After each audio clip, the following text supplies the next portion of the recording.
ہرگز نہیں، ہرگز نہیں۔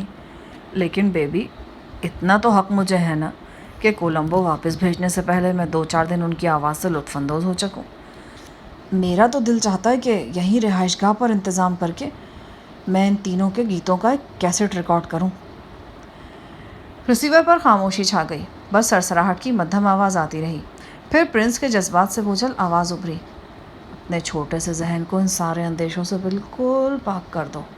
سمجھو، جو میں نے کہہ دیا وہ ضرور ہوگا۔ میں کوشش کر رہی ہوں، لیکن بس اپنے ذہن کو مصروف رکھنے کی کوشش کرو۔ کیسے؟ ایسے۔ دوراب نے ہلکا سا قہقہہ لگایا اور پھر ریسیور پر خاموشی چھا گئی۔ میں نے جھلا کر ریسیور آف کر دیا۔ میرے دماغ میں انگارے دہک رہے تھے۔ یہ بات واضح ہو گئی تھی کہ میں گاتی گڑیوں میں سے کم ایک کو تو تاراج ہونے سے نہیں بچا سکا تھا۔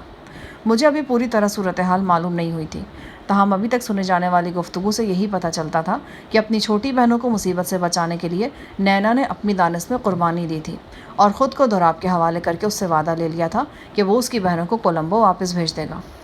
وہ تینوں واقعی بہت معصوم تھیں۔ انہیں معلوم نہیں تھا کہ چرندے کا گھاس سے اور درندے کا شکار سے کوئی وعدہ نہیں ہوتا۔ میرے پاس چھوٹی نال کی روسی رائفل موجود تھی۔ یہ 1 سیکنڈ میں 15 گولیاں نکالتی تھی۔ جی چاہ رہا تھا کہ یہ رائفل لے کر دندناتا ہوا دوراب کی خوابگاہ میں جا گھسوں اور کم از کم 15 گولیاں اس کے جسم میں داخل کر دوں، لیکن مجھے کئی پہلوؤں سے سوچنا پڑ رہا تھا۔ میں قریشی اور اس کے پارٹنر کی وساطت سے یہاں پہنچا تھا۔ میری وجہ سے یہاں جو کچھ بھی ہونا تھا اس کی ذمہ داری براہ راست سیکیورٹی ایجنسی پر پڑنی تھی اور اس کے دونوں مالکان پر بھی۔ مجھے سلسلے میں خاطر خواہ احتیاط کی ضرورت تھی۔ مزید برآں میں تینوں لڑکیوں سمیت یہاں سے نکلنے کا محفوظ راستہ بھی سوچ رہا تھا، اور اس کے علاوہ یہ بھی سوچ رہا تھا کہ یہاں سے نکلنے کے بعد کیا کرنا ہے۔ اگلے روز ڈیوٹی ختم ہونے کے بعد میں تھوڑی دیر کے لیے محل نما عمارت سے نکلا اور ایک قریبی موٹیل میں پہنچ گیا۔ موٹیل کے قریب ایک منی مارکیٹ بھی تھی۔ یہاں سے میں نے قریشی کو اس کے گھر پہ فون کیا۔ ہمارے درمیان 15-20 منٹ بات چیت ہوتی رہی۔ قریشی کے لہجے میں خفگی صاف محسوس ہو رہی تھی۔ سب سے پہلے تو اس نے مجھ سے یہی پوچھا کہ میں وعدے کے مطابق کل شام واپس کیوں نہیں آیا۔ میں نے مختصر الفاظ میں اس سے یہاں کے حالات بیان کیے اور بتایا کہ میں کس قدر اپسٹ ہوں۔ تمہارے اپسٹ ہونے سے اور بہت کچھ بھی اپسٹ ہو رہا ہے۔ انکل جلیس بہت پریشان ہیں۔ ان کی سمجھ نہیں آ رہا کہ اچانک سب کچھ پلٹ کیوں گیا۔ کل رات 10 بجے میرے ساتھ ٹیلی فون پر ان کی جو گفتگو ہوئی ہے نا، اس میں وہ بہت مایوس اور الجھے ہوئے نظر آ رہے تھے۔ ان کو شک ہو رہا ہے کہ شاید ان سے کچھ چھپایا جا رہا ہے۔ اچھا، تم سے بات کرنے کے بعد میں ان سے بھی رابطہ کروں گا۔ میرے پاس ان کا فون نمبر ہے۔ کوئی فائدہ نہیں، میں صبح منہ اندھیرے سے اسی چکر میں پڑا ہوا ہوں۔ 2 گھنٹے میں کوئی 25-30 دفعہ کوشش کی ہوگی، کوئی اٹھاتا ہی نہیں۔ لگتا ہے کہ انہوں نے فون کسی صندوق میں رکھ چھوڑا ہے، یا پھر شاید وہ گھر میں ہی موجود نہیں ہے۔ ایک ٹھنڈی لہر سی سینے کو چیرتی ہوئی نکل گئی۔ وہ نقشہ یاد آ گیا جب غزالہ اور اس کے اہل خانہ اچانک لاہور سے روپوش ہو گئے تھے۔ کہیں اب پھر تو ایسی کوئی صورتحال نہیں بن گئی تھی؟ مگر ذہن نے فوراً اس خیال کی نفی کر دی۔ میں نے پرسوں چچا سے خود بات کی تھی اور انہیں اپنی ناگزیر مصروفیات کے بارے میں بتایا تھا۔ تیز رفتاری کے اس دور میں ایسا اپسٹ کسی کے ساتھ بھی ہو سکتا ہے۔ اس کا مطلب یہ تو نہیں کہ بندہ کسی ناگزیر مجبوری کے سبب کسی جگہ وعدے پر نہ پہنچ سکے تو زندگی کے اہم ترین فیصلے بدل لیے جائیں۔ مجھے یقین تھا کہ چچا ایسا سطحی کام نہیں کر سکتے۔ یقیناً کوئی اور وجہ تھی جس کے سبب رابطہ نہیں ہو پا رہا تھا۔ قریشی کی آواز نے مجھے خیالوں سے چونکا دیا۔ کس سوچ میں کھو گئے ہو؟ اگر تو کہتا ہے نا تو میں ابھی خود چلا جاتا ہوں انکل کی طرف۔ انہیں تیری اور اپنی طرف سے تسلی دیے دیتا ہوں، پر کچھ پتہ بھی تو چلے کہ تو آئے گا کب۔ ٹھیک سے نہیں بتا سکتا، لیکن خیال ہے کہ آج یہ کام ہو جائے گا۔ کیا مطلب؟ کہیں کو بندے چھندے مارنے کا ارادہ تو نہیں ہے تیرا؟ بندے بھی مر سکتے ہیں اور میں خود بھی محروم و مغفور ہو سکتا ہوں۔ دیکھ جہانی، مذاق نہ کر، ورنہ میں یہاں پہنچ کر نا تیرا سر توڑ دوں گا۔ اچھا یار، نہیں کرتا مذاق، لیکن اب تجھے بھی سنجیدگی سے ایک کام کرنا ہوگا۔ آج رات ایک چھوٹا موٹا دھماکہ تو پرنس کے محل میں ہونا ہے، اور یہ دھماکہ میں نے کرنا ہے۔ تیرے کھوپڑے میں یہ بات یقیناً آ گئی ہوگی کہ اس دھماکے کا خمیازہ تجھے اور تیرے یار کی ایجنسی ایور ریڈی کو بھی بھگتنا پڑ سکتا ہے۔ میں چاہتا ہوں کہ اس سلسلے میں ہم پہلے سے کوئی پلاننگ کر دیں۔ ٹھیک ہے، جیسا تم کہو گے ویسا ہو جائے گا۔ تم بولتے جاؤ، میں سن رہا ہوں۔ فرض کرو تم نے اپنے طور پر واقعی انڈین کمانڈو امریش کو سیکیورٹی گارڈ کے طور پر دوراب کے محل میں بھیجا ہے۔ آج رات 11 کے لگ بھگ تم پر انکشاف ہوتا ہے کہ تمہارے ساتھ دھوکہ ہوا ہے۔ جو بندہ تمہاری ایجنسی نے پرنس کے محل میں بھیجا ہے نا، وہ امریش کے بجائے کوئی اور ہے۔ اس صورت میں تم کیا کرو گے؟ میں فوری طور پر اپنے سر پہ 2-4 جوتے رسید کروں گا کہ اتنا بڑا دھوکہ میں نے کھا کیسے لیا۔ مذاق نہیں یار، بتاؤ تمہارے ذہن میں فوری طور پر کیا بات آئے گی؟ میں پرنس یا اس کے عملے سے رابطہ قائم کروں گا اور انہیں صورتحال سے آگاہ کر دوں گا۔ پرنس کا محل لندن سے 1.5 گھنٹے کی مسافت پر ہے۔ رابطہ کیسے کرو گے؟ اور ٹیلی فون کے ذریعے۔ اگر کسی وجہ سے فون نہ ہو سکے تو پھر خود بھاگا بھاگا وہاں پہنچوں گا۔ ٹھیک ہے، بس یہی سمجھو کہ فون پر تمہارا رابطہ نہیں ہو سکا۔ تم گواہی کے طور پر 1-2 غیر متعلقہ افراد کو یہ بات بتاؤ گے اور پھر خود پرنس کے محل کی طرف کار دوڑا دو گے۔ تمہیں یا تمہارے کارندے کو محل تک پہنچنے میں کم و بیش 1.5 گھنٹہ لگے گا۔ اسی دوران میں اپنا کام کر کے وہاں سے نکل لوں گا۔ اور تیرا مطلب ہے لڑکیاں لے کر؟ انشاءاللہ۔ لیکن فون پہ رابطہ کیوں نہیں ہو سکے گا؟ پرنس کی رہائش گاہ پر تو 3-4 لائنیں ہیں۔ رہائش گاہ میں ایک چھوٹا سا ایکسچینج لگا ہوا ہے، میں اس ایکسچینج کو بند کر دوں گا۔ تم ٹھیک 11 بجے رہائش گاہ پر فون کرنا۔ اگر رابطہ نہ ہو سکے تو اس کا مطلب یہی ہوگا کہ میں نے کام شروع کر دیا۔ قریشی سے ضروری تفصیلات طے کرنے کے بعد میں نے رابطہ منقطع کر دیا۔ رات تک میں نے چند ضروری معلومات حاصل کر لیں۔ رہائش گاہ کے کمپاؤنڈ میں 2 گارڈز موجود رہتے تھے، لیکن مین گیٹ کی سیکیورٹی زیادہ سخت تھی۔ یہاں 8-8 گھنٹے کی شفٹ میں 3-3 گارڈز 24 گھنٹے پہرا دیتے تھے اور یہ کافی خطرناک گارڈز تھے۔ چھوٹی چھوٹی آنکھوں اور سوجے سوجے چہروں والے جاپانی تھے، نہ کسی سے بات کرتے تھے نہ کسی کے پاس بیٹھتے تھے۔ میرا اندازہ تھا کہ یہ ایک لہجے کے نوٹس پر لاشوں کا ڈھیر لگا سکتے ہیں۔ میں نے تینوں لڑکیوں کی لوکیشن دیکھ لی تھی اور یہ بھی جانچ لیا تھا کہ انہیں یہاں سے کیسے نکالا جا سکتا ہے۔ سب سے چھوٹی پنکی سے میرا آمنا سامنا شام 6 بجے کے قریب ہوا۔ وہ نہا کر نکلی تھی اور کھڑکی کے قریب اداس بیٹھی تھی۔ میں نے کھڑکی کے پاس سے گزرتے ہوئے اسے اپنی صورت دکھائی۔ وہ چونک گئی۔ یقیناً اس کا ذہن چند ہفتے پیچھے کی طرف دوڑ گیا تھا۔ کولمبو میں پاشا کی رہائش گاہ پر میرا اور پنکی کا آمنا سامنا ہوا تھا۔ قریباً 5 منٹ بعد میں دوبارہ کوریڈور میں پہنچا اور اس کھڑکی کے سامنے سے گزرا۔ پنکی وہیں بیٹھی تھی۔ شیشے کے پیچھے سے اس کے تاثرات گواہی دے رہے تھے کہ اس نے مجھے پہچان لیا ہے۔ میں نے تیسری بار کھڑکی کے سامنے پہنچ کر پنکی کو کھڑکی کھولنے کا اشارہ کیا تو معمولی تذبذب کے بعد اس نے کھڑکی کھول دی۔ میں نے تیزی سے کہا، آج رات 11 بجے تیار رہنا، ہم یہاں سے نکل جائیں گے۔ روپ اور نینا کو بھی بتا دینا۔ لیکن گھبرانے کی ضرورت نہیں، سارا انتظام ہو گیا ہے، پاشا بھی میرے ساتھ ہے۔ پاشا کے نام پر اس کی آنکھوں میں چمک نمودار ہوئی۔ کہاں ہے وہ؟ یہیں پر ہے، فی الحال سامنے نہیں آ سکتا۔ اس نے تھوک نکلتے ہوئے اس بات میں سر ہلا دیا۔ ہرنی جیسی آنکھوں میں خوف و ہراس جمع ہوا تھا۔ تفصیل سے بات کرنے کا وقت نہیں، بس ٹائم یاد رکھنا، آج رات 11 کے لگ بھگ۔ کسی کے قدموں کی چاپ ابھر رہی تھی۔ میں فوراً کوریڈور میں آگے بڑھ گیا۔ شام تک میں آزادانہ اس وسیع عمارت میں گھومتا رہا اور حالات کا جائزہ لیتا رہا۔ پورچ میں 3 گاڑیاں موجود تھیں، اس کے علاوہ ایک شاندار جیپ تھی۔ ایک گاڑی کے اگنیشن میں چابی بھی موجود تھی۔ میں نے اسی گاڑی کو استعمال کرنے کا ارادہ کیا تھا۔ رات 10:30 کے لگ بھگ میں اپنی جگہ سے حرکت میں آ گیا۔ اتفاقاً آج رات پرنس عمارت میں موجود نہیں تھا، غالباً کسی تقریب میں شرکت کے لیے گیا ہوا تھا۔ وہاں سے اسے رات گئے تک واپس آنا تھا۔ دونوں چھوٹی بہنیں عمارت کے وسطی حصے میں اپنے اپنے کمروں میں موجود تھیں۔ بڑی ان سے علیحدہ تھی۔ وہ عمارت کے اس خاص حصے میں تھی جہاں ایک گوشے میں پرنس کی شاندار خوابگاہ بھی واقع تھی۔ میں عمارت کے اس ہال نما کمرے میں پہنچا جہاں منی ایکسچینج واقع تھا۔ ایکسچینج کے اندر پہنچنے تک مجھے کوئی خاص دشواری پیش نہیں آئی۔ فرش پر نیلے رنگ کا دبیز قالین بچھا تھا۔ میں دبے پاؤں چلتا ہوا آگے بڑھا اور پلائی ووڈ کے ایک دروازے کو آہستہ سے کھولا۔ ٹرکش انچارج ایک خوبرو ہجڑے کے ساتھ چھیڑ چھاڑ میں مصروف تھا۔ دونوں مجھے دیکھ کر بوکھلا اٹھے۔ یہاں عمارت کے رہائشی حصے میں نے 2-3 ہجڑے اور بھی دیکھے تھے۔ ہجڑے نے چیخنے کے لیے منہ کھولا۔ اس سے پہلے کہ آواز اس کے حلق سے برآمد ہوتی، میرا زوردار مکہ اس کی نرم تھوڑی پر پڑا۔ یہ چوٹ اس کے لیے کافی تھی۔ وہ تیورا کر ایک کی بورڈ پر گرا اور کئی بٹن توڑتا ہوا زمین بوس ہو گیا۔ ٹرکش انچارج کی نیلی آنکھیں خوف سے پھیلی ہوئی تھیں۔ کیا چاہتے ہو تم؟ اس کی نگاہیں میری روسی رائفل پر تھیں۔ وہ دیکھ رہا تھا کہ میری انگلی ٹریگر پر ہے۔ خیریت چاہتے ہو تو دیوار کی طرف منہ کر کے کھڑے ہو جاؤ۔ اس نے چالاکی دکھانے کی کوشش کی۔ اس کے میز کے نیچے ایک بیل کا بٹن تھا۔ اس کا ہاتھ بٹن کی طرف سرکا۔ میں نے اس کے پیٹ میں ٹانگ رسید کی۔ وہ جھکا تو اس کی موٹی گردن میرے دائیں بازو کی گرفت میں آ گئی۔ ذرا ہی دیر بعد وہ ہجڑے کے پہلو میں لیٹا نظر آ رہا تھا۔ دونوں کے چہرے ایک دوسرے کی طرف تھے اور انچارج کا بازو ہجڑے کے اوپر تھا۔ میں نے دونوں کو ایک ایک ٹانگ سے پکڑ کر گھسیٹا اور ایک بڑے کاؤنٹر کے نیچے پہنچا دیا۔ مجھے امید تھی کہ وہ دونوں 1.5 گھنٹے سے پہلے ہوش میں نہیں آئیں گے۔ اس کام سے فارغ ہو کر میں نے توجہ ایکسچینج کے کل پرزوں پر مبذول کی اور 2-3 منٹ کے اندر اندر اسے بیکار کر دیا۔ ایکسچینج روم کا بیرونی دروازہ مقفل کر کے میں نے چابی اپنی جیب میں ڈال لی۔ اس وقت 11:05 ہوئے تھے۔ اب میرا رخ دونوں چھوٹی بہنوں کے کمروں کی طرف تھا۔ یہ خطرناک مرحلہ تھا۔ یہاں باقاعدہ 2 گارڈز موجود ہوتے تھے۔ کل رات انچارج گارڈ جانسن بھی اسی جگہ چکراتا نظر آیا تھا۔ میری پنڈلی کے ساتھ میرا دیرینہ ساتھی رامپوری خنجر موجود تھا اور میں کسی بھی مزاحمت کی صورت میں رائفل کے بجائے خنجر استعمال کرنے کا ارادہ رکھتا تھا۔ سب سے پہلے میں چھوٹی پنکی کے دروازے پر پہنچا۔ میں نے کھڑکی کے شیشے پر انگلی سے ہلکی سی نوک کی۔ وہ شاید کھڑکی کے پاس ہی موجود تھی۔ اندر تاریکی میں سے اس نے جوابی نوک کی اور پھر کھڑکی کھول دی۔ تم تیار ہو؟ ہاں، لیکن پاشا بھائی کہاں ہیں؟ وہ بھی یہی ہیں۔ مجھ پر مکمل بھروسہ رکھو۔ اگر پاشا تمہارا بھائی ہے تو مجھے بھی غیر مت سمجھو۔ میں نے روپ باجی کو بتا دیا ہے، لیکن بڑی باجی سے رابطہ نہیں ہو سکا۔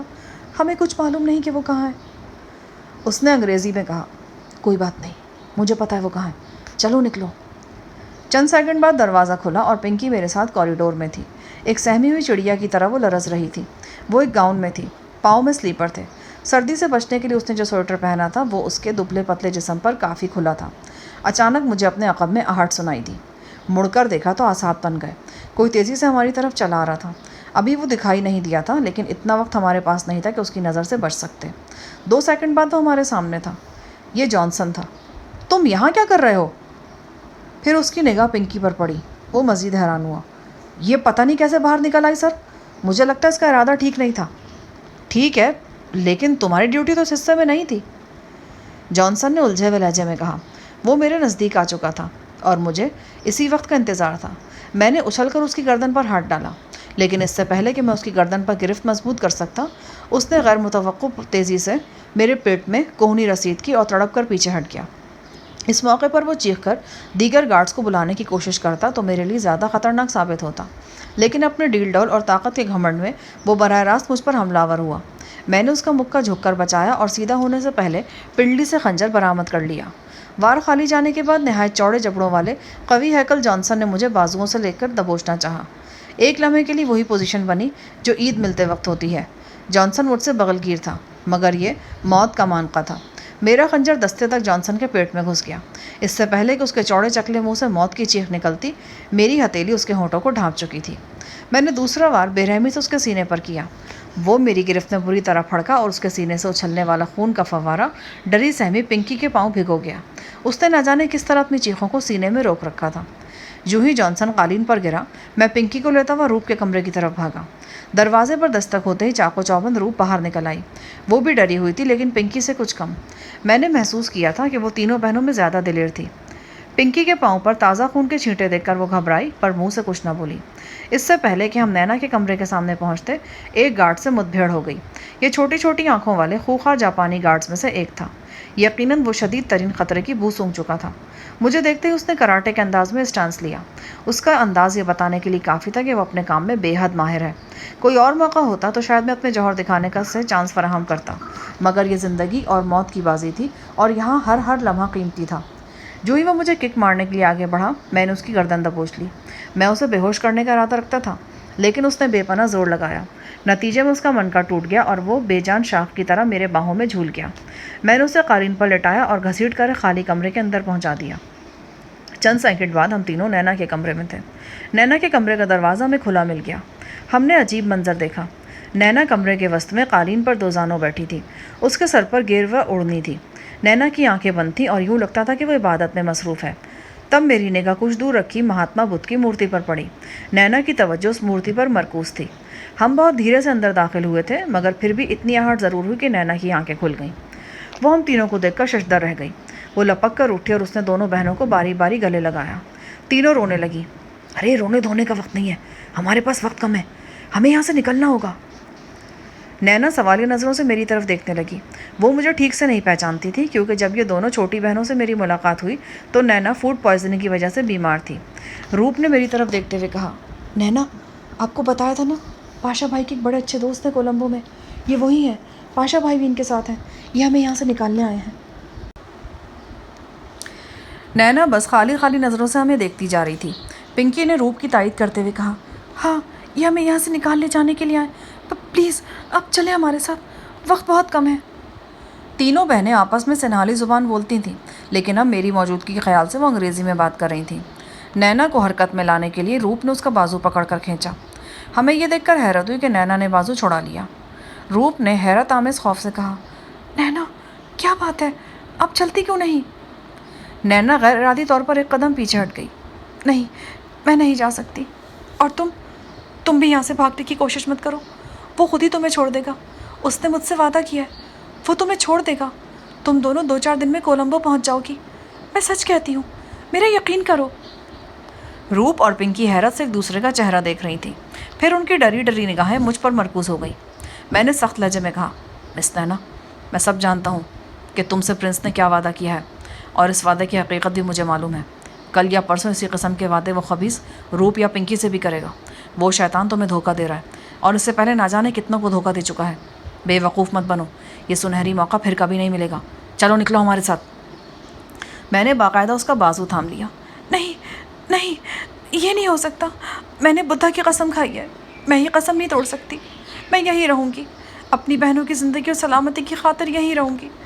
تم لوگ اگر جانا چاہتے ہو تو جاؤ، میں اب اپنا راستہ نہیں بدل سکتی۔ اس نے غیر ارادی طور پر بدھا کی مورتی پہ ہاتھ رکھتے ہوئے کہا، ارے کیا حماقت کر رہی ہو تم؟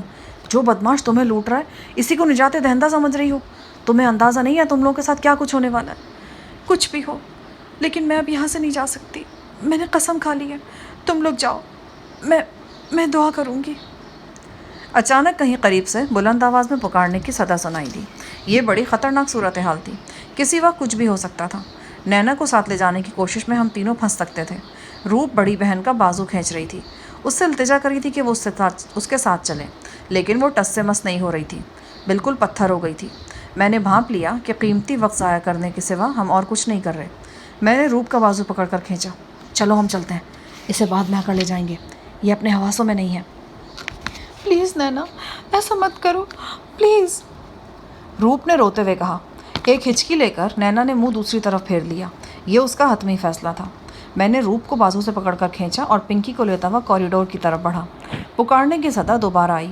محل کے کسی حصے میں رکھوالی کے کتے شور مچا رہے تھے۔ روسی رائفل میرے گلے میں جھول رہی تھی اور میری انگلی ٹریگر پر تھی۔ حواس پر وحشت سوار تھی اور 4-5 افراد کو بھون دینا میرے لیے کوئی مشکل نہیں تھا۔ ہم رہائشی حصے سے نکلے اور پورچ کے پہلو میں پہنچ گئے۔ جو گاڑی میں نے نکلنے کے لیے منتخب کر رکھی تھی وہ وہیں موجود تھی۔ میں جانتا تھا کہ اس کے اگلے دونوں دروازے کھلے ہوئے ہیں۔ یہ ایک اسٹیشن ویگن تھی۔ میں نے دونوں بہنوں کو گاڑی میں گھسایا اور عقبی حصے میں نشستوں کے درمیان یوں بٹھا دیا کہ انہیں آسانی سے دیکھے جانا باہر سے ممکن نہ رہا۔ اس کے بعد میں نے ان پر ریگزین کا ایک بڑا ٹکڑا ڈال دیا۔ درحقیقت یہ تاریک شیشوں والی وہی اسٹیشن ویگن تھی جس پر 3 روز پہلے تینوں بہنوں کو آرچ مینشن سے یہاں لایا گیا تھا۔ اب مسئلہ یہاں سے نکلنے کا تھا۔ اس کے لیے میرے پاس ایک راستہ موجود تھا۔ یہ راستہ اسی وقت میری سمجھ میں آ گیا تھا جب میرے خنجر کا پھل انچارج جانسن کے پیٹ میں اترا تھا۔ میں جاں بلب جانسن کے تعاون سے یہاں سے نکل سکتا تھا۔ میں دوڑتا ہوا واپس کوریڈور میں پہنچا اور اس مقام پر پہنچا جہاں جانسن میرے ہاتھوں جان لیوا طور پر گھائل ہوا تھا۔ ایک زخم اس کے پیٹ پر آیا تھا جبکہ دوسرا سینے پر دائیں جانب تھا۔ روپ کے کمرے سے ذرا آگے کوریڈور کے قالین پر جاں بلب جانسن پڑا تھا۔ خون نے قالین کے ایک بڑے حصے کو داغدار کر دیا تھا۔ گہری بہوشی کے عالم میں جانسن کے حلق سے خرر خرر کی مدھم آواز نکل رہی تھی۔ اس کا ایک جوتا اتر چکا تھا، اس کے ہولسٹر میں سے پستول جھانک رہا تھا۔ میں نے جانسن کو اسی حالت میں کندھے پر اٹھایا اور پورچ کی طرف بھاگا۔ جانسن خاصا لہیم شہیم تھا، اس کا جسم گرم تھا اور سانس کی آمد و رفت برقرار تھی۔ میں نے پورچ میں پہنچ کر جانسن کو اسٹیشن وین میں ڈالا تو ایک جاپانی گارڈ نے دیکھ لیا۔ وہ دوڑتا ہوا موقع پر پہنچا۔ یہ کیا ہوا؟ اس نے ٹوٹی پھوٹی انگلش میں پوچھا۔ خودکشی کی کوشش لگتی ہے، اسے فوراً اسپتال لے جانا ہوگا۔ میں نے یہ کہہ کر ڈرائیونگ سیٹ سنبھال لی۔ گاڑی سٹارٹ ہوئی اور پھر بڑی تیزی سے مین گیٹ کی طرف بڑھی۔ مین گیٹ کافی فاصلے پر تھا۔ حسب توقع چوکس گارڈز نے ہمیں روک لیا۔ میں نے چیختے ہوئے کہا، گیٹ کھولو، مسٹر جانسن مر رہے ہیں، جلدی کرو۔ جاپانی گارڈز نے اندر جھانکا۔ جانسن بس چند لمحوں کا مہمان نظر آتا تھا۔ کیا ہوا ان کو؟ میں نے وہی جواب دیا جو چند لمحے پہلے دیا تھا۔ خودکشی کی کوشش لگتی ہے، ان کو فوراً اسپتال پہنچانا ہوگا۔ جاپانی گارڈز چند لمحوں کے لیے تذبذب میں نظر آئے، پھر ان میں سے ایک سینئر گارڈ دروازہ کھول کر ہمارے ساتھ ہی وین میں بیٹھ گیا۔ دوسرے گارڈز نے مین گیٹ کھول دیا۔ میں نہیں چاہتا تھا کہ گارڈز کو زیادہ سوچنے سمجھنے کا موقع ملے۔ ابھی گیٹ پوری طرح کھلا نہیں تھا کہ میں نے گاڑی آگے بڑھا دی۔ ذرا ہی دیر میں ہم بڑی سڑک پر تھے۔ جو گارڈ ہوشیاری کا مظاہرہ کرتے ہوئے ہمارے ساتھ سوار ہو گیا تھا اس نے یقیناً اپنے لیے سخت مصیبت کو دعوت دے دی تھی۔ اب رات کے 11:30 بج رہے تھے۔ مضافاتی علاقے کی یہ سڑک خوب چوڑی اور صاف ستھری تھی۔ میں نے دن کے وقت کے علاقہ دیکھا تھا۔ دور دور تک گھاس کے نہایت خوبصورت اور ہموار میدان دکھائی دیتے تھے۔ ان میدانوں میں کہیں کہیں بچے کھیلتے نظر آتے تھے یا ولایتی گائیں چر رہی ہوتی تھیں۔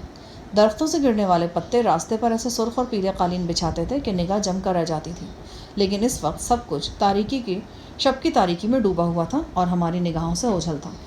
ہماری اسٹیشن میں نہایت برف رفتاری سے دوڑتی رہی اور چند منٹ میں ہی میں پرنس دراف کی رہائش گاہ سے 6-7 کلومیٹر دور آ گیا۔ گارڈ کی چھوٹی چھوٹی آنکھیں بے قراری سے ادھر ادھر گردش کر رہی تھیں۔ شاید وہ یہ محسوس کر چکا تھا کہ گاڑی میں ہم تینوں کے سوا اور کوئی بھی موجود ہے۔ بعض لوگ خواتین کی موجودگی کو بغیر کسی وجہ کے بھی محسوس کر لیتے ہیں۔ چند لمحے بعد وہ گردن لمبی کر کے عقبی حصے میں جھانکنے لگا۔ وہ اپنی مصیبت کو دعوت دے رہا تھا۔ اب میرے لیے ضروری تھا کہ میں اس کا کچھ نہ کچھ کروں۔ اس سے پہلے کہ میں جاپانی گارڈ کو کسی مصیبت میں ڈالتا، میں خود ایک مصیبت میں گرفتار ہو گیا، بلکہ ہم سب کے سب ایک مصیبت میں گرفتار ہو گئے۔ مجھے کچھ سمجھ میں نہیں آیا کہ ہوا کیا ہے۔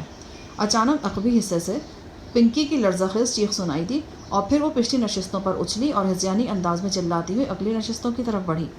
چند ہی سیکنڈ بعد وہ دھڑام سے میرے اوپر آ گری۔ میں گاڑی ڈرائیو کر رہا تھا۔ افراتفری میں گاڑی سڑک سے اتری اور ایک نیم پختہ نشیبی راستے پر دوڑتی چلی گئی۔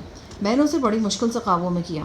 پنکی کی تقلید میں روپ نے بھی چیخنا شروع کر دیا اور وہ بھی پھدکتی ہوئی وین کی اگلی نشستوں پر آ گئی۔ اس کا نچلا دھڑ نیم مردہ جانسن کے اوپر تھا اور بازو میرے کندھوں پر تھے۔ یہ کیا پاگل پن ہے؟ کیا ہو رہا ہے یہ؟ میں نے چیختے ہوئے کہا۔ لڑکیوں نے جواب میں کچھ نہیں کہا، بس اپنا گلا پھاڑتی رہیں۔ پنکی نے اپنے لبادے کو ران پر سے دبوچ رکھا تھا۔ یوں لگتا تھا اس نے کوئی چیز تھام رکھی ہے۔ میں نے وین کو بریک لگائے اور وہ درختوں کے ایک جھنڈ میں جا رکی۔ اندرونی روشنی میں نے روپ اور پنکی کے عقب میں دیکھا اور دنگ رہ گیا۔ اسٹیشن وین میں 2 بڑے سائز کے خوفناک چھپکلے نظر آ رہے تھے۔ میرا دھیان ایک لہجے میں ماریا ٹرسٹ اور کنگ براؤن وغیرہ کی طرف چلا گیا۔ اس قسم کے چھپکلے ہم نے پہلی بار وہیں دیکھے تھے۔ قریباً انسانی بازو کے برابر دہشت ناک چھپکلے زہریلے تو نہیں تھے، لیکن انسان پر حملہ کر کے اسے جان لیوا طور پر زخمی کر سکتے تھے۔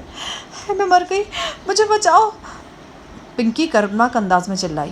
یقیناً اس کے لباس میں چھپکلا موجود تھا۔ اس نے گھٹنے سے اوپر پنکی کی ٹانگ میں اپنے دانت پیوست کر رکھے تھے۔ میری سمجھ میں اور کچھ تو نہیں آیا تو میں نے تیز رفتار خنجر سے اس کا لبادہ گریبان سے پاؤں تک پھاڑ دیا اور پھر لبادے سمیت ہی چھپکلا اس کے جسم سے علیحدہ ہو گیا۔ وہ یقیناً چھپکلا ہی تھا۔ ریشمی کپڑے کے اندر وہ بری طرح پھڑک رہا تھا۔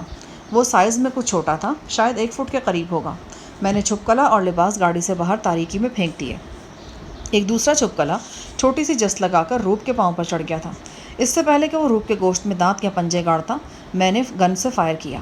گولی عین نشانے پر لگی اور چھپکلے کا سر اس کے دھڑ پر سے اوجھل ہو گیا۔ اندرونی روشنی میں پنکی کے جسم پر اب نہایت مختصر لباس نظر آ رہا تھا۔ اس کی ران پر کاٹے جانے کا زخم تھا۔ وہ دیکھو! وہ ایک طرف انگلی اٹھاتے ہوئے چیخی۔ ایک نشست کے نیچے سے بھی ایک اور چھپکلا برآمد ہو رہا تھا۔ چھپکلے کی نشاندہی کرنے کے بعد پنکی چھلانگ لگا کر گاڑی سے اتر گئی۔ روپ اور جاپانی گارڈ نے بھی اس کی تقلید کی۔ یقیناً زخمی جانسن میں سکت ہوتی تو وہ بھی ایسا ہی کرتا، لیکن اس میں سکت نہیں تھی۔ میرے خیال میں اس میں اب زندگی بھی باقی نہیں تھی۔ اندرونی روشنی میں اس کے چہرے کی جھلک نے مجھے بتا دیا کہ وہ مر چکا ہے۔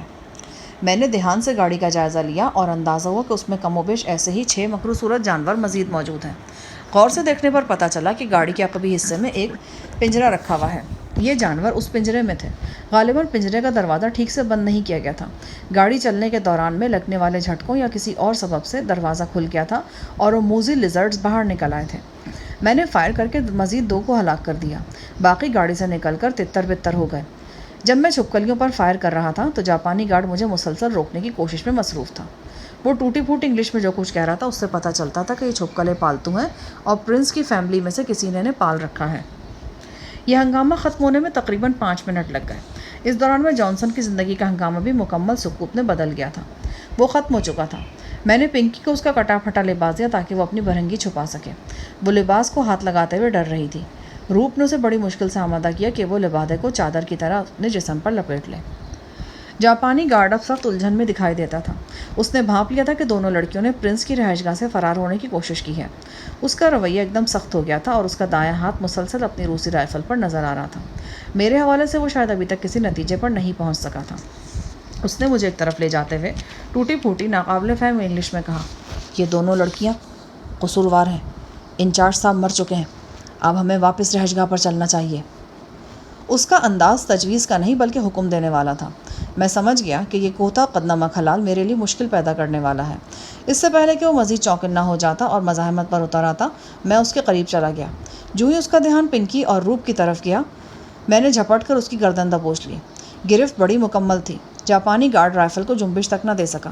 میں اسے بے ہوش کرنا چاہتا تھا، لیکن یہاں پھر وہی دردناک واقعہ بالکل اسی انداز میں ہوا جو کچھ دیر پہلے ہو چکا تھا۔ جاپانی گارڈ نے حق نمک ادا کرنے کی خاطر اتنے وحشیانہ انداز میں زور لگایا اور یوں اچانک پینترا بدلنے کی کوشش کی کہ اس کی گردن گاجر کی طرح ٹوٹ گئی۔ میں نے اسے چھوڑ دیا اور وہ نیم پختہ زمین پر گرنے سے پہلے مر گیا۔ اسے کیا ہوا؟ روپ نے چیختے ہوئے کہا۔ اس کے لہجے میں شبہات تھے۔ اس سے پہلے وہ کوریڈور میں بھی ایک جوشیلے گارڈ کو اسی طرح دم توڑتے دیکھ چکی تھی۔ کچھ نہیں ہوا، اسے بے ہوش ہوا ہے، اور تم زیادہ انکوائری مت کرو، ہم سخت خطرے میں ہیں، فوراً گاڑی میں بیٹھو، اب وہاں کوئی جانور نہیں۔ میرے لہجے میں سختی محسوس کر کے دونوں بہنیں نہ چاہتے ہوئے بھی گاڑی میں گھس گئیں۔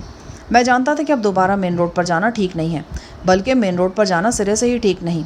بعض اوقات قدرت مشکل حالات کے ذریعے بھی مسافر کی سمت درست کر دیتی ہے۔ یہ بات اب میرے ذہن میں آ گئی تھی کہ ہمیں ذیلی راستے پر آگے بڑھنا چاہیے۔ میں اونچے نیچے راستے پر گاڑی دوڑاتا چلا گیا۔ دور کہیں پولیس کاروں کے منحوس سائرن سنائی دے رہے تھے۔ روپ اور پنکی یکسر خاموش تھیں۔ ابھی کچھ دیر پہلے انہوں نے جو مار دھاڑ دیکھی تھی وہ یقیناً دل و دماغ پر اثر کرنے والی تھی۔ پھر دونوں بہنوں کو یہ بھی دکھ تھا کہ وہ اپنی بڑی بہن کو ساتھ نہیں لا سکیں۔ اپنے طور پر وہ دونوں نینا کے بارے میں پتہ نہیں کیا سوچ رہی تھیں، لیکن میں یہ بات اچھی طرح جانتا تھا کہ نینا وہاں کیوں رہ گئی۔ دیکھنے میں وہ تینوں ہی کم عمر لگتی تھیں، لیکن پھر بھی عمر کا فرق تو ضرور تھا۔ بڑی بہن ہونے کے ناطے نینا نے قربانی دے دی تھی۔ وہ خود کو اور اپنی بہنوں کو پوری طرح مجبور اور بے بس پا کر اس نے حالات سے سمجھوتا کر لیا تھا۔ اس نے پرنس دوراب سے وعدہ کیا تھا کہ وہ اس کی مرضی و منشا کے مطابق چلے گی۔ اس کے بدلے میں پرنس اس کی دونوں بہنوں کو عزت و سلامتی کے ساتھ ان کے گھر پہنچا دے گا۔ میں نے اس سارے سلسلے میں کل رات دوراب اور نینا کی گفتگو سنی تھی۔ اس گفتگو سے یہ بھی واضح ہوا تھا کہ نینا ایک روز پہلے یا اسی دن صبح کے وقت اپنی آبرو پرنس دوراب کے ہاتھوں گنوا چکی ہے۔ ہم تیزی سے سفر کرتے رہے۔ اب اس مسروقہ گاڑی کو زیادہ دیر قبضے میں رکھنا ٹھیک نہیں تھا۔ میں نے ایک ویران ٹیلی فون بوتھ سے کچھ فاصلے پر گاڑی روکی اور وہاں آرش مینشن میں سروج سے رابطہ کیا۔ وہ رات کے اس پہر ہلکے سے نشے میں محسوس ہوتی تھی۔ میری آواز پہچانتے اس کے لہجے کا خمار دور ہو گیا۔ میرے خیال میں تم سے سوال پوچھنا بیکار ہوگا کہ تم کہاں تھے، کیونکہ جواب میں تم نے کوئی شاندار بہانہ ضرور گھڑ رکھا ہوگا۔ مجھے تمہارے سامنے بہانے بنانے کی ضرورت نہیں ہے، میں یہاں بالکل آزاد ہوں۔ بہرحال تمہارے لیے ایک اہم اطلاع ہے۔ کہیں غزالہ تو نہیں مل گئی؟ اس نے طنزیہ لہجے میں کہا۔ قسمت میں ہوا تو وہ بھی مل جائے گی۔ فی الحال میں ایک ضروری کام سے لنڈن کے مضافات میں ہوں۔ میرے لیے کوئی فون تو نہیں آیا تھا؟ تمہارے لیے تو نہیں تھا، البتہ بھی تھوڑی دیر پہلے فون آیا تھا۔ ایک پرنس دوراب کا پرسنل سیکرٹری بول رہا تھا۔ اس نے خبر دی کہ پرنس کی رہائش گاہ میں ڈکیتی کی خونی واردات ہوئی ہے۔ کچھ افراد نے رہائشی عمارت میں گھس کر 2 لوگوں کو قتل کر دیا ہے اور گاتی گڑیوں میں سے 2 بہنوں کو زبردستی اغوا کر لیا ہے۔ میرے پاس بھی یہی اطلاع تھی۔ شاہ جہان، تم ایک نمبر کے جھوٹے اور مکار ہو۔ مجھے پورا وشواس ہے کہ ابھی جو خبر ملی ہے اس کا کارن تم ہو۔ میں سب سمجھ گئی ہوں۔ میرے خیال میں فون پر ایسی گفتگو مناسب نہیں۔ میں اس بارے میں تم سے بعد میں بات کروں گا۔ شاید میں سرور سے بھی مزید بات بھی کرتا، لیکن اسی دوران میں لائن ڈراپ ہو گئی۔ بہرحال اس گفتگو سے یہ تو پتہ چل گیا تھا کہ غزالہ یا آفرین وغیرہ کی طرف سے مجھے کوئی فون نہیں کیا گیا۔ سرور سے بات کرنے کے بعد میں نے رحمانی کا نمبر ملایا۔ فون اس نے اٹھایا تھا۔ وہ آج رات کے ہنگامے سے پوری طرح آگاہ تھا۔ میں نے رحمانی کو سمجھا دیا کہ میں کہاں اور کس حال میں کھڑا ہوں۔ میں نے اسے درخواست کی کہ وہ اپنی گاڑی لے کر فوراً یہاں پہنچ جائے۔ ٹھیک 2 گھنٹے بعد رات کے قریباً 2:30 بجے تھے اور ہم سخت سردی اور پکڑے جانے کے خطرات کو شکست دینے کے بعد رحمانی کے نیم گرم فلیٹ میں موجود تھے۔ پرنس کی رہائش گاہ سے چرائی جانے والی اسٹیشن ویگن ہم نے وہیں فون بوتھ کے قریب چھوڑ دی تھی اور رحمانی کی گاڑی پر فلیٹ میں پہنچے تھے۔ ہمارے پہنچنے کے 5-10 منٹ بعد قریشی بھی وہاں آ گیا۔ میرے اور قریشی کے درمیان علیحدگی میں جو گفتگو ہوئی اس سے صاف پتہ چلا کہ سب کچھ ہمارے پروگرام کے مطابق ہوا ہے۔ آج رات میں نے جو کارروائی کی ہے اس کا اثر قریشی اور اس کے دوست کی مشترکہ ایجنسی پر زیادہ نہیں پڑے گا۔ قریشی بولا، اور میں نے ٹھیک 11:10 پہ پرنس کی رہائش گاہ پہ فون کیا اور پھر اس عمل کو 4-5 مرتبہ دہرایا۔ اس وقت ایسے 2 افراد میرے ساتھ موجود تھے جو بعد میں ضرورت پڑنے پر کہیں بھی اس بات کی گواہی دے سکتے ہیں۔ اس کے فوراً بعد ہمارا انگریز مینیجر ہمارے لیگل ایڈوائزر کے ساتھ وینچسٹر روانہ ہو گیا تھا تاکہ پرنس کو خطرے کے بارے میں براہ راست بتا سکے۔ میرے اور قریشی کے درمیان 5 منٹ تک اسی بارے میں گفتگو ہوتی رہی۔ بہرحال اس گفتگو کے دوران میں بھی میرا دھیان مسلسل غزالہ اور چچا کی طرف لگا رہا۔ چچا کے بارے میں کیا اطلاع ہے؟ قریشی کے چہرے پر جو تاثرات ابھرے وہ حوصلہ افزا نہیں تھے۔ یار مجھے تو پھر کوئی گڑبڑ لگ رہی ہے۔ پتہ نہیں تیری قسمت میں کیا لکھا ہے۔ تو نے کام بھی تو ایسا گڑبڑ والا کیا تھا، اینڈ ٹائم پہ تجھے اپنی پسروڑی پڑ گئی تھی۔ یہ دونوں لڑکیاں وہاں سے واپس نہیں آتی اگر میں نہیں جاتا تو۔ بہرحال تم بتاؤ، انکل کی طرف سے کیا خیر خبر ہے؟ کل تیرا فون آنے کے بعد میں گاڑی کے ذریعے خود کینٹ پہنچا۔ ایڈریس ڈھونڈنے میں تھوڑی سی دشواری تو ہوئی، پر میں پہنچ گیا تھا۔ گھر پر ایک چوکیدار کے علاوہ اور کوئی نہیں تھا۔ اس نے پوچھنے پر بتایا کہ اسے کچھ نہیں پتا کہ گھر والے کہاں ہیں۔ ہو سکتا ہے بڑی بیگم کی طبیعت زیادہ خراب ہو اور وہ اسپتال چلے گئے ہوں۔ میں ڈرائیور کے ساتھ فوراً اسپتال میں پہنچا۔ وہاں پہنچ کر معلوم ہوا کہ آنٹی صاحبہ کی طبیعت پہلے سے بہتر ہے۔ ان کو CCU سے کمرے میں شفٹ کیا جا چکا تھا۔ وہاں ایک آفرین نام کی لڑکی کے سوا اور کوئی نہیں تھا۔ میں نے ان سے انکل جلیس اور غزالہ کے بارے میں پوچھا۔ وہ بھی ان کے بارے میں کچھ پریشان تھی۔ اس نے کہا کہ میں یہاں اسپتال میں تھی، میری جگہ غزالہ نے آنا تھا، وہ نہیں آئی اور نہ ہی انکل کا کچھ پتہ ہے، اور میں مایوس ہو کر واپس آ گیا۔ قریشی کی باتیں سن کر میرے سینے میں دھواں سا بھر گیا۔ یہ وہی اندیشے تھے جو 2 دن سے میرے ذہن میں رینگ رہے تھے۔ سوال یہ تھا کہ غزالہ اور انکل خود کہیں گئے ہیں یا خدا نخواستہ انہیں کہیں لے جایا گیا ہے۔ یار ایک بار پھر ان کے گھر پر فون کرو۔ او میرا کوئی 140واں فون ہوگا، وہ بیزاری سے بولا اور فون سیٹ کی طرف بڑھ گیا۔ اس نے نمبر ملایا۔ ریسیور کان سے لگا ہوا تھا اور اس کی نگاہیں میرے چہرے پر تھیں۔ نو رپلائی۔ چند سیکنڈ بعد اس نے یہ کہہ کر ریسیور رکھ دیا۔ میرے سینے میں دھواں سا بھرتا جا رہا تھا، دم گھٹ رہا تھا۔ انگنت خیالات تھے کہ کہیں یہ نہ ہوا ہو، کہیں وہ نہ ہوا ہو۔ قریشی اور رحمانی مجھ سے گزر جانے والی رات کے حالات پوچھنا چاہ رہے تھے۔ میں ان کو جواب بھی دے رہا تھا، پر میرا ذہن کہیں اور تھا۔ انکل اور غزالہ میں الجھا ہوا تھا۔ میں ان کے رد عمل کے بارے میں کچھ یقین سے نہیں کہہ سکتا تھا اور اسی وجہ سے میں کچھ زیادہ پریشان تھا۔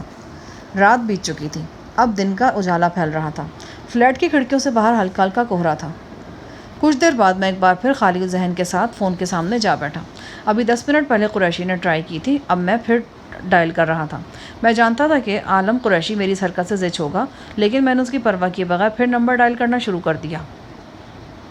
فون کی گھنٹی کینٹ کے اس شاندار گھر میں کسی آراستہ کمرے میں رکھے ہوئے فون پر بجنے لگی۔ 1 بار، 2 بار، 4 بار۔ اچانک کسی نے ریسیور اٹھا لیا۔ میرے کانوں میں دنیا کی سب سے حسین آواز ٹکرائی۔ ہیلو، کون؟ میں شاہ جہان ہوں۔ کہاں چلے گئے تھے تم لوگ؟ اوہ آپ! غزالہ کی خوشی سے کانپتی آواز سنائی دی۔ اس کے ساتھ ہی کسی نے ریسیور غزالہ کے ہاتھ سے لے لیا۔ یہ انکل تھے۔ جہانی، کہاں بھٹکتے پھر رہے ہو تم؟ یار تمہارا انتظار کر کر کے تو میری چولیں ڈھیلی ہو گئیں، بلکہ ہم سب کی چولیں ڈھیلی ہو گئیں۔ انکل اور غزالہ کے لہجے کی شگفتگی نے مجھے احساس دلایا کہ زندگی ابھی اتنی تلخ اور زہر آلود نہیں ہوئی۔ چچا کی آواز نے مجھے خیالوں سے چونکایا۔ کل صبح سویرے اچانک ایک مہمان ہمارے اوپر نازل ہو گیا تھا۔ وہ ہیتھرو ایئرپورٹ پر کچھ مسائل میں الجھا ہوا تھا۔ اس سے ملے بغیر اور اس کے مسائل حل کیے بغیر کوئی چارہ نہیں تھا۔ بہت دلچسپ مہمان ہے، تم ہمارے آؤ گے نا تو تمہیں ملواؤں گا۔ اس کی باتیں سن کر تم ششدر رہ جاؤ گے۔ ہم کل شام کے وقت ایئرپورٹ سے فارغ ہو سکے تھے۔ اس کے بعد حالات کچھ ایسے ہوئے کہ ہمیں مہمان کے ساتھ اچانک بریڈ فورٹ جانا پڑا۔ بریڈ فورٹ سے ابھی صرف 5 منٹ پہلے ہم یہاں واپس پہنچے۔ ابھی غزالہ نے کمرے کی لائٹ بھی آن نہیں کی تھی کہ گھنٹی بجنے لگی۔ آپ کی باتیں سن کر تو مجھے اس اہم مہمان میں دلچسپی پیدا ہو گئی ہے۔ تو آ جاؤ آج ہی۔ رحمانی اور قریشی کو بھی بلکہ ساتھ لے آؤ۔ 2-4 افراد ہماری طرف سے ہوں گے۔ بالکل ایک نجی تقریب ہوگی۔ بس جہانی، میں چاہتا ہوں کہ اب اس کام میں تاخیر نہ ہو۔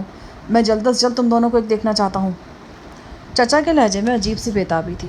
یوں لگتا تھا کہ ان کو اپنے آپ پر بھی اعتبار نہیں رہا۔ انہیں اندیشہ تھا کہ بیوی کی غیر موجودگی میں وہ جس انداز میں سوچ رہے ہیں وہ اس کی موجودگی میں نہیں سوچ سکتے تھے۔ ٹھیک ہے، آپ جیسے کہتے ہیں، بس میں ذرا مشورہ کر لوں، پھر میں آپ کو فون کرتا ہوں۔ قریشی بڑے دھیان سے ساری گفتگو سن رہا تھا۔ اس نے عقاب کی طرح ریسیور میرے ہاتھ سے جھپٹ لیا اور اپنے مخصوص انداز میں بولا، او چچا جان، آپ اس پر ٹائم ضائع مت کریں، آپ مجھ سے بات کریں۔ آپ کی دعا سے اس وقت میری حیثیت اس کے سرپرست کی ہے۔ جو کچھ بھی طے کرنا ہے نا جی، میں نہیں کرنا ہے، آپ فرمائیں کیا حکم ہے۔ وہ دھیان سے دوسری طرف کی آواز سنتا رہا اور گاہے بگاہے اپنے سر کو بھی ہلاتا رہا۔ وہ درمیان میں اس نے 1-2 الفاظ بھی بولے۔ میں نے ریسیور اس کے ہاتھ سے لینے کی کوشش کی تو اس نے مکہ دکھا کر اور تیوریاں چڑھا کر مجھے دور ہٹا دیا۔ 3-4 منٹ تک اس طرف کی بات سننے کے بعد اس نے خالص پنجابی انداز میں سب کچھ طے کر لیا اور پھر ریسیور رکھ دیا۔ اوے قریشی، یار تو کیسا بندہ ہے؟ مجھے انکل کو یہ بھی بتانے نہیں دیا کہ میں 2 دن سے کہاں غائب رہا ہوں۔ او تیری آنیوں جانیوں کا سارا پتہ ہے انہیں۔ ابھی فون پر بھی مجھ سے کہہ رہے تھے کہ شاہ جہان نے نیک کام کیا ہے۔ اگر وہ لڑکیوں کے لیے کوشش نہ کرتا نا تو پتہ نہیں ان پر کیا بیتتی ہے۔ انکل کو کیسے پتہ چلا؟ او بس کسی طور ہو گیا ہوگا معلوم، چوکس آدمی ہے، آخر سسر کس کے ہیں۔ میں ذہن میں سوچ کے گھوڑے دوڑانے لگا۔ بات واقعی غور کرنے کی تھی کہ انکل کو لڑکیوں کی مصیبت اور ان کی گلو خلاصی کے بارے میں کیسے معلوم ہوا۔ بہرحال اطمینان کی بات یہ تھی کہ انکل اور غزالہ صورتحال سے باخبر ہیں۔ ناشتے کے فوراً بعد قریشی کسی جن کی طرح مجھ پر چمٹ گیا۔ اب وہ کسی بھی صورت میرے دائیں بائیں ہو جانے کا خطرہ نہیں مول لے سکتا تھا۔ 12 بجے کے قریب وہ مجھے اپنی نئی مرسیڈیز میں بٹھا کر ایک بڑی شاپ پر لے کر گیا۔ اس نہایت نفیس شاپ پر نفیس سے ڈیزائنر علی بھائی موجود تھے۔ ان کی شخصیت میں عجیب وزاداری اور کشش تھی۔